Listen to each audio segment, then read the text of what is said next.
आज हम जानेंगे मोशन एंड प्लेन चैप्टर के बारे में। सबसे पहले लेते हैं इसका इंट्रो। वो सारे मोशंस जो कि तुम एक प्लेन पेपर पर शो कर सको वो होता है मोशन एंड प्लेन।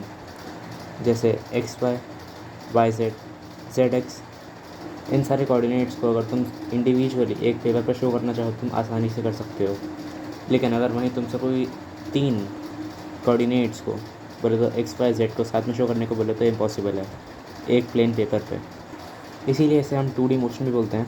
एग्जाम्पल के लिए तुम एक ग्राफ देख ही पा रहे हो, यहाँ पर एक्स और वाई दोनों में ही वेरिएशन आए हैं। तो ये कर्वेचर एक अच्छा खासा एग्जाम्पल हो सकता है 2D मोशन का। ये कर्वेचर अर्थ के ग्रेविटेशनल फील्ड के अंदर ही होता है, क्योंकि अगर अर्थ के ग्रेविटेशनल फील्ड के अंदर होगा नहीं तो यहाँ पे कर्व बनेगा नहीं। इसका मतलब ये कि इसमें जो भी कर्व आ रहा है वो ग्रेविटी की वजह से आ रहा है, और जो मैक्सिमम हाइट या अटेन करके वापस नीचे आता है वो भी ग्रेविटी की वजह से ही हो रहा है। मतलब तुम ये बोल सकते हो कि अगर ग्रेविटी नहीं तो हाइट इन्फिनिटी है। अब हम बात करेंगे प्रोजेक्टाइल की। प्रोजेक्टाइल का मतलब तुम किसी भी चीज़ को थ्रो कर रहे हो। सपोज तुमने एक बॉल थ्रो करी तो उसने एक सर्टेन हाइट अटेन करी और एक सर्टेन डिस्टेंस कवर किया। अगर तुमने बॉल एकदम हॉरिजॉन्टली ऊपर फेंक दी, मेरा मतलब वर्टिकली ऊपर फेंक दी, तो उसी जगह पर नीचे रहेगी, लेकिन ये भी एक प्रोजेक्टाइल ही होगा। और अगर बॉल को सामने की तरफ फेंका तो वो भी प्रोजेक्टाइल होगा, लेकिन 2D मोशन में। अब हम पढ़ रहे हैं प्लेन्स, इसीलिए हम 2D में ही पढ़ेंगे। अब इससे जो भी रिलेटेड प्रॉब्लम्स आएंगी, सारी सारी प्रॉब्लम्स तुम एक प्रोजेक्टाइल मोशन को स्प्लिट करके एक्स और वाई एक्सेस अलग अलग लेके सॉल्व कर पाओगे। सपोज तुमने एक बॉल फेंकी थी, उससे अगर तुम्हें प्रोजेक्टाइल निकालना है तो तुम उसकी मैक्सिमम हाइट अटेन कितनी करी वाई पे निकालोगे, और एक्स पे उसने जो मैक्सिमम डिस्टेंस कवर किया वो निकालोगे, और फिर उन दोनों को ज्वाइन कर दोगे। लेकिन इनका जो जॉइनिंग फैक्टर होता है वो एक ही चीज़ है, और वो है टाइम। क्योंकि टाइम एक्स और वाई के लिए सेम है, क्योंकि तुमने जो बॉल फेंकी उसने हाइट भी उसी टाइम में अटेन करी और लेंथ भी उसी टाइम में अटेन करी है। अगर अब तुम यहाँ पे नीरज चोपड़ा की बात करने वाले हो, जो कि जैवलिन थ्रो में मास्टर हैं, तो एक बात सीधी सी है कि वो प्रोजेक्टाइल का यूज़ बिल्कुल भी नहीं करते, क्योंकि प्रोजेक्टाइल का यूज़ सिर्फ एक पॉइंट साइज ऑब्जेक्ट ही कर सकता है। अगर तुम्हें प्रॉब्लम सॉल्व करनी है तो तुम्हारे लिए गुरु मंत्र सामने के सामने। एक्स कोऑर्डिनेट के लिए initial velocity, final velocity, acceleration और डिस्प्लेसमेंट अलग निकालो। वाई कोऑर्डिनेट के लिए initial velocity, final velocity, acceleration और डिस्प्लेसमेंट अलग निकालो, और फिर उन्हें ज्वाइन कर देना। ज्वाइन करने का कौन फैक्टर मैंने तुम्हें अभी बताया, जो कि टाइम है। तुम्हारे पास जो 3 इक्वेशंस हैं मोशन की वो यहाँ पे यूज़ हो सकती हैं, लेकिन जो मोस्ट प्रेफर्ड है वो ओनली 1 और 2 है, क्योंकि थर्ड वाले में टाइम होता ही नहीं है, तो तुम उन्हें ज्वाइन कर भी नहीं पाओगे। चलो एक क्वेश्चन देखते हैं। पहले तुम इसे ट्राई करोगे, उसके बाद अपन सॉल्व करेंगे। एक बॉल है जिसको तुमने थ्रो किया, उसकी मैक्सिमम हाइट और साथ ही मैक्सिमम डिस्टेंस दिए हुए हैं। मैक्सिमम डिस्टेंस है 60, मैक्सिमम हाइट है 80 माइनस 5t²। तुम्हें उसकी वेलोसिटी निकालनी है प्रोजेक्टाइल की। अगर तुमने ट्राई कर लिया हो तो चलो अपन सॉल्व करते हैं। हमें दिया हुआ है डिस्प्लेसमेंट और हमें निकालनी वेलोसिटी है। हम जानते हैं कि अगर डिस्प्लेसमेंट का डिफ्रेंसिएशन करें तो वेलोसिटी आती है, तो हम एक बार वाई के लिए डिफ्रेंसिएशन कर देंगे और एक बार एक्स के लिए डिफ्रेंसिएशन कर देंगे। वाई का डिफ्रेंसिएशन करेंगे तो हमें मिलेगा 8 माइनस 10t, और अगर एक्स का डिफ्रेंसिएशन किया तो 6 मिल जाएगा। दोनों वेलोसिटी है, इसलिए उनकी जो यूनिट होगी वो मीटर पर सेकेंड होगी। कोऑर्डिनेट यहाँ पे स्टार्टिंग के दिए हुए हैं, इसलिए हमें जो वेलोसिटी निकालनी है वो भी इनिशियल ही होगी। एक्स के लिए तो एक ही काम है, वो इनिशियल हो या फाइनल हो उसका 6 मीटर ही आएगा। लेकिन वाई का काम थोड़ा अलग है। इसके लिए हमें इनिशियल निकालने के लिए टी की जगह 0 पुट करना पड़ेगा, जिससे हमें इनिशियल मिली 8 मीटर पर सेकेंड स्क्वायर, मतलब 8 मीटर पर सेकेंड।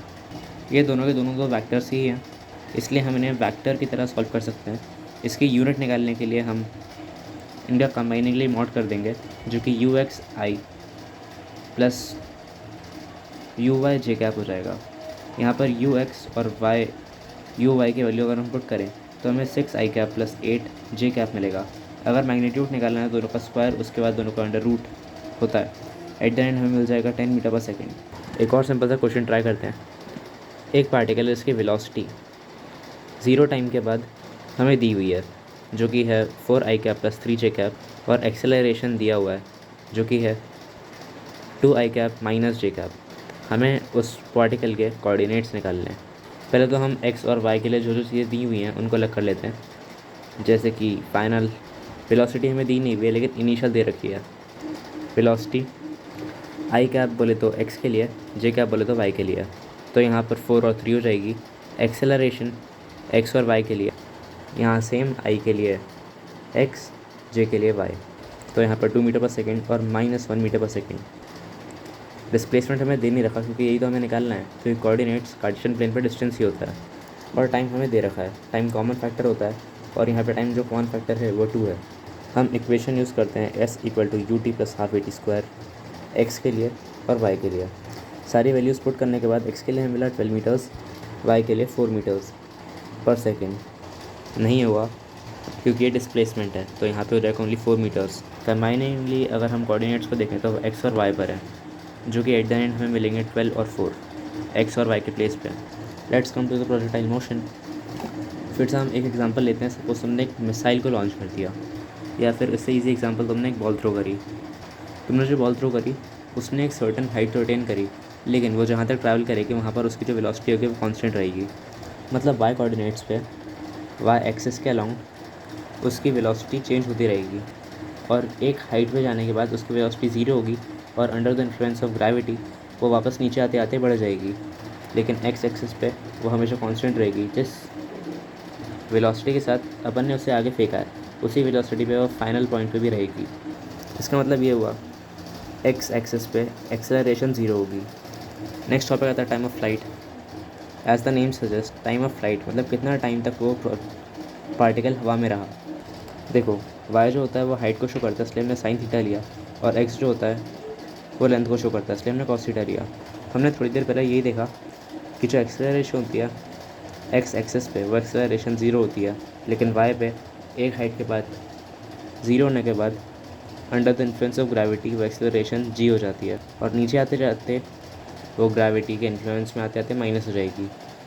मतलब जो हमने पार्टिकल फेंका उसने एक हाइट अटेन करी, उसके बाद जब वो नीचे आ रहा है तो वो जो एक्सेलरेशन है वो ग्रेविटी के एक्सेलरेशन में कन्वर्ट होकर नीचे आते आते माइनस होगी। एक्स पे जो मैक्सिमम डिस्टेंस है, या फिर हम बोल सकते हैं मैक्सिमम डिस्प्लेसमेंट जो है एक्स एक्सिस पे वो आर है, बोले तो रेंज।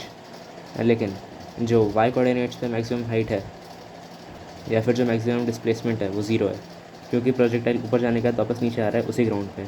टाइम दोनों के लिए सेम है। इन सब को उठाते हुए हमने पुट किया इक्वेशन में, सेकंड इक्वेशन ऑफ मोशन में, S = ut + ½ at²।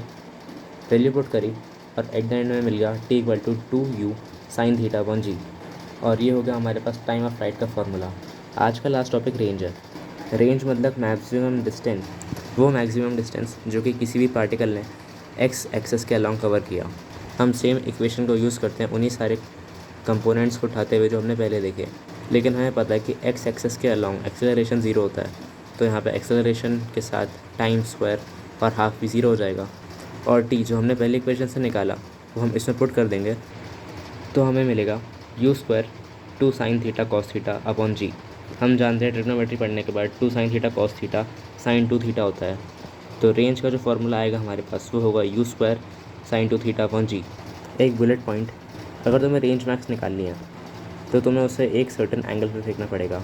जिस पार्टिकल को तुम्हें रेंज मैक्स निकालना चाहते हो उस पार्टिकल को रेंज मैक्स sin 2 θ होता है, और sin 2 θ मैक्सिमम तभी होता है जब उसकी वैल्यू 1 हो, और sin θ 1 कब होता है जब वो 90 डिग्री होता है। इसका मतलब 2 θ = 90 degree, θ = 45 degree. That's all for today, thanks for watching.